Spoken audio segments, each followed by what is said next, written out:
الحمد لله وحده والصلاة والسلام على من لا نبي بعده أما بعد فأعوذ بالله من الشيطان الرجيم بسم الله الرحمن الرحيم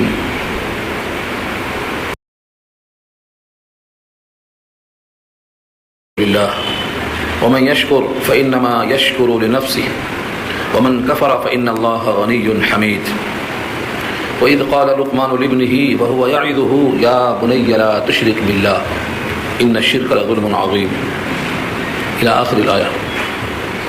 صدق الله العلي العظيم وصدق رسوله النبي الكريم ونحن على ذلك من الشاهدين والشاكرين.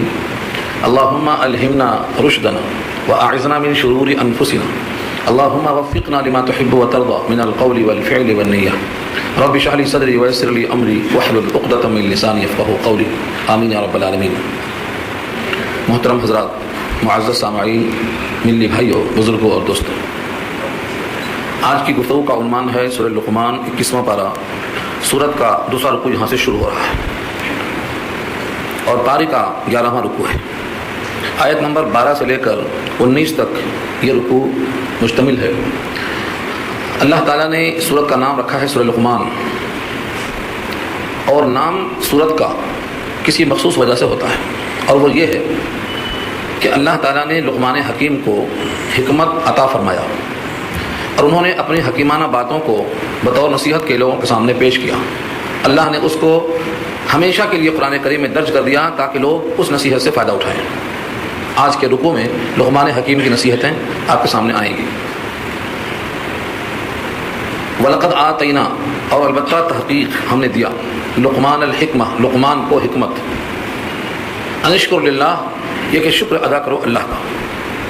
اس جملے میں ہمیں دو باتیں جاننا ضروری ہیں کہ لقمان جن کو اللہ نے دیا ہے وہ لقمان نبی ہیں یا ولی ہیں، اور دینے کا طریقہ کیا رہا ہے. جمہور امت کا اس میں اتفاق ہے کہ وہ نبی نہیں ہیں بلکہ ولی ہیں، اور وہ حضرت ایوب علیہ السلام کے بھانجے ہیں. اور ایک قول ہے جس کے مطابق خالہ کے بیٹے ہیں. دونوں قول ملتا ہے. یہ بھی ہو سکتا ہے کہ اللہ تعالیٰ نے کسی بھی طریقے سے حضرت ایوب کے ساتھ ان کو رکھا، اور ان کی عمر چونکہ کافی دراز تھی اس لیے حضرت داؤد کا زمانہ ان کو ملا. حضرت داؤد کے زمانے تک وہ لوگوں کو علم و حکمت سکھاتے رہے، لیکن جب نبوت کا اظہار کر دیا حضرت داؤد علیہ السلام نے تو انہوں نے اپنے سوال جواب کو بند کر دیا اور کہا نبوت کے اعلان اور اظہار کے بعد اب غیر نبی کے واسطے مناسب نہیں ہے زبان کھولنا. تو طویل عمر حضرت ایوب سے رشتہ یہ ہے کہ وہ بھانجے ہیں یا خالہ زاد بھائی ہیں یا خالہ کے بیٹے ہیں، جس طرح بھی تعبیر کر سکتے ہیں آپ. یہ نسل کے اعتبار سے حبشی ہیں، کالے رنگ کے ہیں، ہونٹ موٹے ہیں، ناک چپٹی ہے، قد چھوٹا ہے، پاؤں پھٹے ہوئے ہیں، یعنی دنیاوی لحاظ سے حبشیت کا پورا مظہر ہے. لیکن اللہ تعالیٰ نے ان کو اختیار دیا کہ تم کو نبوت چاہیے یا ولایت چاہیے. بعض روایتیں یہ بھی ملتی ہیں کہ انہوں نے فرمایا کہ اگر آپ اپنی مرضی سے دینا چاہتے ہیں تو میرے سر آنکھوں پہ آپ کا حکم ڈالنا ممکن ہی نہیں، لیکن اگر اختیار دیا جائے تو مجھے معذور رکھیں کیونکہ ذمہ داری بہت زیادہ ہے. ایسا بندہ جو ظاہری حیت کے اعتبار سے حبشیت کا مظہر ہے اور ولایت کے اعتبار سے اللہ نے اس سے خود پوچھا تیری رضا کیا ہے. تو دنیاوی چیز، دنیاوی حیثیت اللہ کی نگاہ میں کوئی چیز نہیں ہے. اب اگر وہ نبی نہیں ہے ولی ہیں تو دینے کا طریقہ کیا ہے؟ الہام. کیونکہ الہام اور وحی میں فرق بتا چکا ہوں میں. اللہ تعالیٰ جب دل میں کوئی بات ڈال دیتے ہیں تو اس کو دینا فرمایا القا. اور یہ القا کے لیے نبی ہونا ضروری نہیں ہے. شاہ کی مکھی کو القا ہوا، حضرت موسیٰ کی ماں کو القا ہوا، اوحینا الی ام موسیٰ اوحینا واوحی ربک الی النحل. تو اس طریقے سے اللہ تعالیٰ نے حکمت عطا فرمایا لقمان کو. حکمت کا ترجمہ کیا ہے دانش مندی. حکمت کے بارے میں شارحین کی رائے یہ ہے ایسی بات جس سے لوگ اثر قبول کریں اور جس سے ان کی دنیا و آخرت سمجھ جائے اور جس سے لوگوں کی اصلاح مقصود ہو، ان کو دانش مندی اور حکمت کی بات کہا جاتا ہے. لیکن حضرت خان نے لکھا ہے رحمۃ اللہ علیہ، فرماتے ہیں کہ حکمت نام ہے علم اور عمل کا مجموعہ. یعنی جتنا علم ہو اس پر عمل کیا جائے یہ سب سے بڑی حکمت ہے. یہ کون سا طریقہ ہے کہ آدمی کے پاس علم ہو لیکن اس پر وہ عمل نہ کرتا ہو.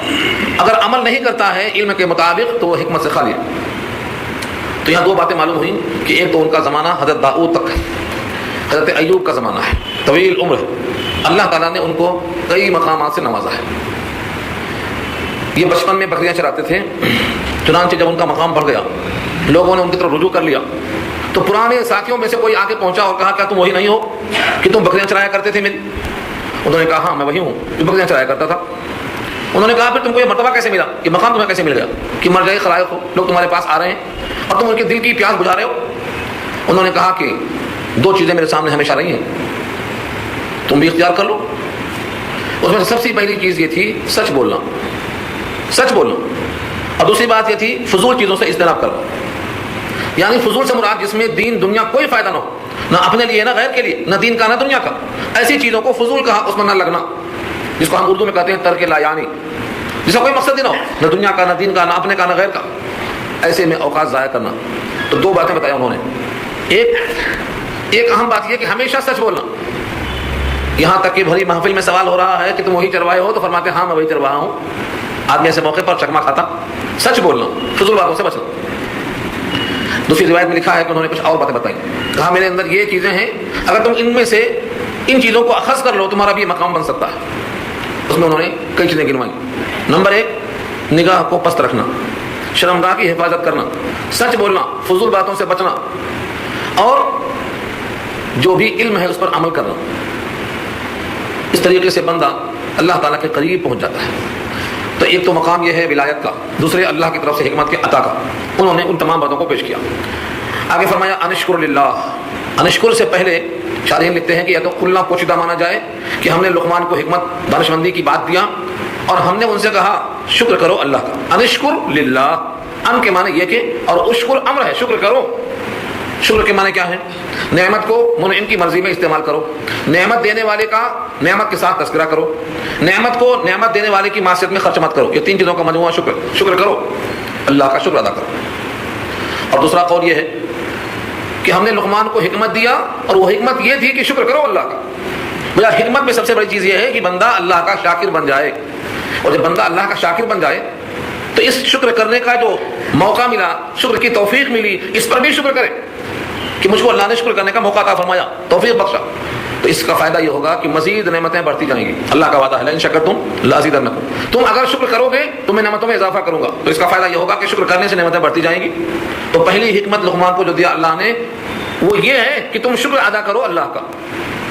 اور آگے فرمایا ومن یشکر فانما یشکر لنفسہ، یہ بے نیازی ہے اللہ کی، غنا ہے اللہ کا۔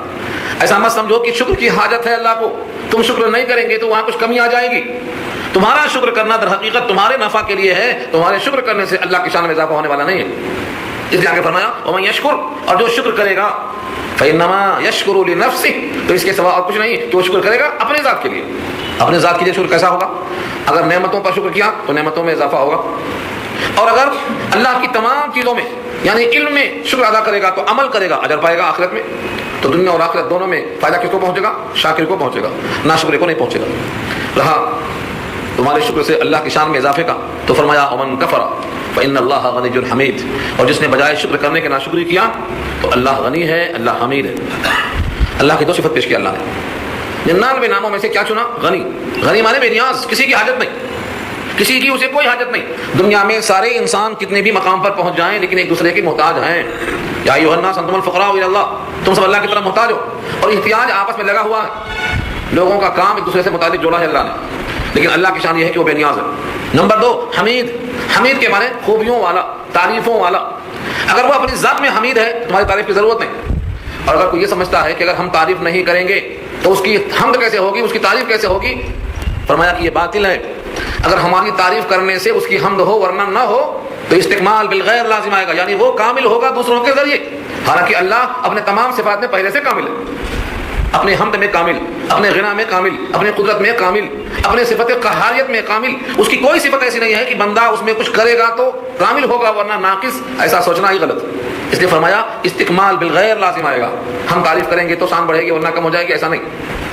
اس لیے صاف فرمایا جو شکر کرے گا اپنے ذات کے لیے کرے گا، اور جو ناشکری کرے گا تو اللہ تو غنی ہے، تعریفوں والے ہیں، بندے کا ہی گھاٹا ہوگا، نعمتوں سے محروم، اجر سے محروم۔ وَإِذْ قَالَ لُقْمَانُ لِابْنِهِ، اور جب کہا لقمان علیہ السلام نے اپنے بیٹے سے، اپنے بیٹے سے کیا کہا؟ یہاں بیٹے سے مراد صلبی بیٹا ہے، لیکن اس کا نام، اس کا تذکرہ نہیں کیا شارحین نے کہ اس کے بیٹے کا نام کیا تھا، کون تھا، کیسا تھا۔ اور حقیقت تو یہ ہے کہ ہر مذہبی پیشوا روحانی باپ ہوتا ہے۔ امکان یہ بھی ہے جس طرح سے حضرت لوط علیہ السلام نے قوم سے کہا تھا کہ میری بیٹیاں ہیں، یہ تمہارے واسطے پاکیزہ ہیں، تم ان سے نکاح کر لو۔ تو کون سی بیٹیاں ہیں؟ امت کی بیٹیاں، ان کی بیٹیاں ہیں۔ تو یہ بھی امکان ہے لابنہ کی کوئی تشریح نہیں ملی کہ ان سے مراد کون سا بیٹا ہے. اپنے بیٹے سے انہوں نے کہا, کیا کہا؟ وَهُوَ يَعِظُهُ, اس حالت میں کہ وہ وعظ کر رہے تھے. وَهُوَ يَعِظُهُ, وَعَظَ يَعِظُ کے معنی نصیحت کرنا. بیٹے سے آدمی کئی انداز پہ کہتا ہے, کبھی مذاق میں کہتا ہے, کبھی اس کی دلجمعی کے واسطے کہتا ہے, کبھی شفقت میں کہتا ہے. یہاں فرمایا کہ وہ کہنے کی کیفیت اور حالت کیا تھی؟ وَهُوَ يَعِظُهُ, کہ اس کو وعظ اور نصیحت کر رہے تھے. کیا فرمایا؟ یا بنیا, اے میرے پیارے بیٹے. یا بنیا صیغہ تصغیر ہے. یا بنیا کے معنی صرف بیٹے نہیں آئے گا, اے میرے پیارے بیٹے. لا تشرک باللہ, اللہ کے ساتھ شرک مت کرنا. یعنی کسی کو, کسی ذات کو اللہ کی ذات کے ساتھ اور کسی کے صفات کو اللہ کی صفات کے ساتھ شریک مت کرنا. یا بنیا, اے میرے پیارے بیٹے. لا تشرک باللہ, کسی کو اللہ کے ساتھ شریک نہ کرنا. اللہ کے ساتھ شریک کرنے میں کیا مطلب ہے؟ کوئی کہتا ہے کہ فلاں اللہ کے برابر ہے, کوئی کہتا ہے کہ اللہ کی صفات کسی بندے میں ہے یا کسی بندے کی صفات اللہ میں ہے. کوئی زبان سے کہتا نہیں, لیکن جب اس کے اعمال و افکار و خیالات پر نگاہ ڈالتے ہیں تو معلوم ہوتا ہے کہ یہ عملاً اور فکراً اللہ کی صفت کو بندوں میں تلاش کر رہے ہیں اور بندوں کی بلندیوں کو پہنچا کر صفات خدا بندی میں ملا دے رہے ہیں. جیسے یہ پیشانی زمین پر ٹکتی ہے, یہ اللہ کا حق ہے. اللہ نے فرمایا ہے کہ تمہاری ساری زمین کے اندر کی سب چیزیں تمہارے واسطے, لیکن تمہارا وجود میری ذات کے لیے ہے. اور اس کی طرف سے تذلل اور عاجزی, انکساری جب اس میں بندہ کسی کو شریک کرتا ہے, چاہے وہ عبادت کے طور پر ہو یا تعظیم کے طور پر ہو, یہ شرکت اللہ کو پسند نہیں. سجدہ تعبدی اور سجدہ تعظیمی کی بحث مکمل سورہ حامیم السجدہ میں آ چکی ہے. اللہ کے ساتھ کسی کو شریک مت کرو ذات اور صفات میں. اور فرمایا کہ سب سے بڑا ظلم شرک ہے. ان الشرک لظلم عظیم, بے شک شرک البتہ بہت بڑا ظلم ہے. ظلم ظلمات ہے. ظلم کے معنی آتے ہیں وضع الشیء فی غیر محلہ, کسی چیز کو غیر جگہ میں رکھ دینا, یہ ظلم ہے. جو چیز جہاں رکھنا چاہیے وہاں نہ رکھ کر کسی اور مقام پہ رکھ دینا, یہ ظلم ہے. اب عبادت کی جگہ یہ ہے کہ بندہ اپنے پیشانی کو اللہ کے پاس جھکائے. اگر یہ پیشانی بجائے اللہ کے پاس جھکانے کے کہیں اور جھکاتا ہے تو یہ پیشانی اس نے غیر جگہ رکھ دیا, یہ ظلم ہو گیا. یہ وضع الشیء فی غیر محلہ. ایسے ہی ماں کا مقام ہے, بیوی کا مقام الگ ہے, ماں کا الگ ہے. اگر کوئی اپنے بیوی کا مقام بڑھا کر ماں کے مقام پہ رکھ دیا, اس کا نام زہار ہے, حرام ہے وہ بھی. فرمایا ماں کہنے سے ماں تو نہیں ہو گئی, لیکن تمہاری بات بڑی ناقابل قبول, بڑی غیر معقول بات نے کہا دیا. تم نے کہا کہ میری بیوی میری ماں کی طرح ہے, یہ تم نے جو ماں کی طرح کہہ دیا یہ بہت بھاری بات کہہ دیا. ماں کی طرح نہیں ہو سکتی ہو, ایسا کہنا غلط. کیوں؟ اس کا مقام اور مرتبہ, اس کے تقاضے الگ ہیں. ماں کا مرتبہ مقام تقاضے الگ ہیں, حالانکہ جنس میں دونوں عورت ہیں. بس جب دونوں مخلوق ہیں پھر بھی اتنا بڑا فرق ہے, تو یہاں تو خالق اور مخلوق کا مسئلہ ہے. تم نے مخلوق کو خالق کا مقام دیا, یا وضع الشیء فی غیر محلہ. کوئی مخلوق خالق کا مقام حاصل کر ہی نہیں سکتا, کیونکہ ہر خالق, جتنے دنیا میں اپنے آپ کو خالق کہنے والے ہیں, یہ در حقیقت خالق نہیں ہے بلکہ مرکب ہیں, ترکیب دیتے ہیں. یہ خالق کوئی ہے ہی نہیں سوائے اللہ کے. اس لیے فرمایا کہ شرک بہت بڑا ظلم ہے. ظلم کے کئی درجے ہیں, ظلم چھوٹا بھی ہوتا, ظلم بڑا بھی ہوتا. امام بخاری نے ایک چیپٹر میں ایک باب قائم کیا ہے کتاب الایمان میں, باب ظلم دون ظلم. ایک ظلم دوسرے ظلم سے کم ہوتا ہے. کتاب الایمان کی بات چلی جائے گی, لیکن میں سمجھانے کی بات عرض کرتا ہوں کہ ایک ظلم چھوٹا ہوتا, ایک ظلم بڑا ہوتا. امام بخاری کیوں لائیے؟ یہ کہنے کے لیے کہ ظلم کبھی کم ہوتا کبھی چھوٹا ہوتا, اور اس کی صرف ایمان ہے وہ بھی کبھی کم ہوتی کبھی زیادہ ہوتی. تو ایمان کی کمی ذاتی کی بحث میں لائے ہیں. جب صحابہ پر آیت نازل ہوئی, الذین آمنوا ولم یلبسوا ایمانہم بظلم, جنہوں نے ایمان قبول کر لیا, یقین کر لیا, اور اپنے ایمان کو ظلم کے ساتھ نہیں ملایا, تو کامیاب ہو جائیں گے. صحابہ نے پوچھا اینا لم یظلم, ہم میں کون ہے جسے ظلم نہیں کیا؟ صحابہ نے یہ سمجھا کہ ظلم کا کم سے کم درجہ کسی کو جھاپڑ دیا ہوگا, کسی کو گالی دیا ہوگا, کسی کو کوسا ہوگا. ظلم چھوٹا سے چھوٹا بھی ہو سکتا ہے. اور ایمان والے کے لیے شرط کیا رکھا؟ الذین آمنوا ولم یلبسوا ایمانہم بظلم, ایمان کے ساتھ ظلم کو نہیں ملایا تو کامیاب. صحابہ نے کہا ہمیں سب کے سب ہیں جس نے ظلم کیا ہے. نبی صلی اللہ علیہ وسلم فرماتے ہیں کہ یہاں وہ ظلم مراد نہیں ہے جو تم سمجھ رہے ہو, بلکہ یہاں ظلم سے مراد بڑا ظلم ہے جس کا نام شرک ہے. جو ایمان لائے اور اپنے ایمان کے ساتھ ظلم کو نہ ملائے, یعنی شرک کو نہ ملائے, وہ کامیاب. تو دیکھو, ایک ظلم ہے تھپڑ مارنا, گالی دینا, اور ایک ظلم ہے اللہ کے ساتھ غیر اللہ کو شریک کر دینا. دونوں ظلم ہیں. تو جس نے ظلم کیا یہ بہت بڑا ظلم ہے, یہ بہت بڑا قیامت میں تاریکیوں کا مسئلہ ہوگا. حدیث میں آتا ہے جتنے ظلم ہیں سب ظلمت ہیں. الظلم ظلمات یوم القیامہ, جتنے ظلم ہیں قیامت میں سب تاریکیاں بنیں گے. اور جو شرک ہے یہ سب سے بڑا ظلم ہے, تو سب سے بڑی تاریکی ہوگی, یعنی اس کی مغفرت ہی نہیں ہوگی. آگے اللہ فرماتے ہیں یہ اللہ کا حق ہے کہ اللہ کے ساتھ ذات اور صفات میں کسی کو شریک نہ کیا جائے۔ اب اس کے بعد دوسرا حق بتایا اللہ نے، ووصینا الانسان، اور وصیت کیا ہم نے انسان کو۔ وصیت کے معنی تاکیدی حکم۔ مرنے والا کوئی بات کہتا ہے تو اس کو وصیت کہا جاتا ہے، کیونکہ مرنے والے کی بات تاکیدی ہوتی ہے، اہم ہوتی ہے، ورنہ اصل دیکھا جائے تو ہر اہم بات کو وصیت کہا جاتا ہے۔ وصیت کیا ہم نے انسان کو بوالدیہ، یہ والدین ہے اصل میں، نون گر گیا اضافت کی وجہ سے، بوالدیہ، اپنے والدین کے بارے میں۔ اب وصیت کیا کیا، وہ ایک ٹکڑا نیچے آئے گا، درمیان میں وصیت کی وجہ بتایا اللہ نے کہ ہم نے والدین کے ساتھ حسن سلوک کی وصیت کیوں کیا، کوئی وجہ تو ہوگی۔ فرمایا وہ یہ ہے، حملتہ امہ، اٹھایا اس کی ماں نے، وہنن علی وہن، وہن کے معنی کمزوری، حالت حمل میں حاملہ کو جو کمزوری ہوتی ہے اس کا نام ہے وہن، ضعف، ضعف پر ضعف، کمزوری پر کمزوری، دن بدن، یومن فیومن، جیسے جیسے بچہ بڑھتا ہے پیٹ میں کمزوری بڑھتی ہی جاتی ہے، خون کی کمی آ جاتی، جسم کی توانائی میں کمی آ جاتی، آدمی کے اندر انحطاط محسوس ہوتا ہے۔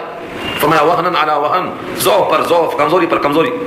وفصالہ فی عامین، اور اس کا دودھ چھڑانا 2 برس میں۔ وفصالہ، فصال کے معنی دودھ چھڑانا، فی عامین 2 برس میں ہے۔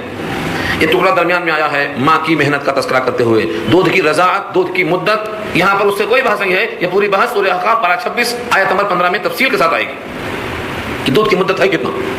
فرمایا انشکر لی، یہ ہے اصل جو ہم نے وصیت کیا ہے انسان کو ماں باپ کے بارے میں، انشکر لی ولوالدیک، کہ شکر کرو میرا اور اپنے ماں باپ کا، یعنی اللہ نے اپنے ساتھ جوڑ دیا ماں باپ کے ساتھ اس میں سلوک کرنے کو، شکر ادا کرنا۔ کیوں؟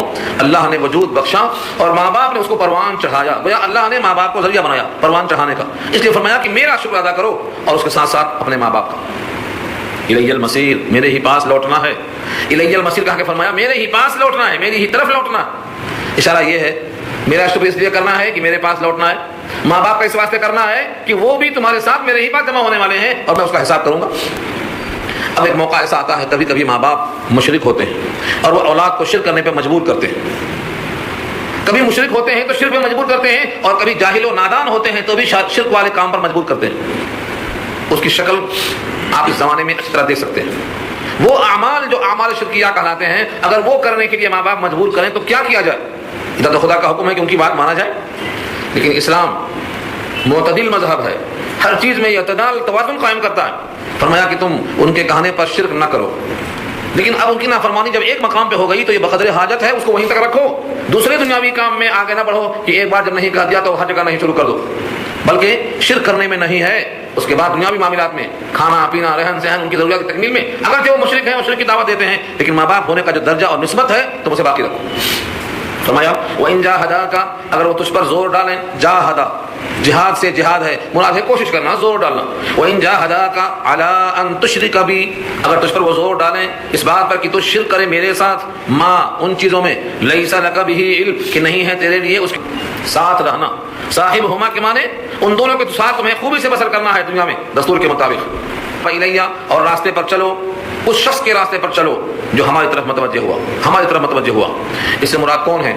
ہر نبی اللہ کی طرف متوجہ ہے، خصوصاً جن نبیوں کے ساتھ عنابت اور رجوع ہے، ابراہیم علیہ السلام ہے، حضرت ایوب ہے۔ فرمایا کہ انبیاء کرام ہماری طرف متوجہ ہیں، تم ان کی طرف چلو، ان کے راستے پر چلو۔ دستور کے مطابق چلنے کا مطلب یہ ہے کہ جو ہماری طرف متوجہ ہیں ان کی جگہ پر چلو۔ ثم الی مرجعکم، پھر میری ہی طرف تمہارا مرجع ہے، میری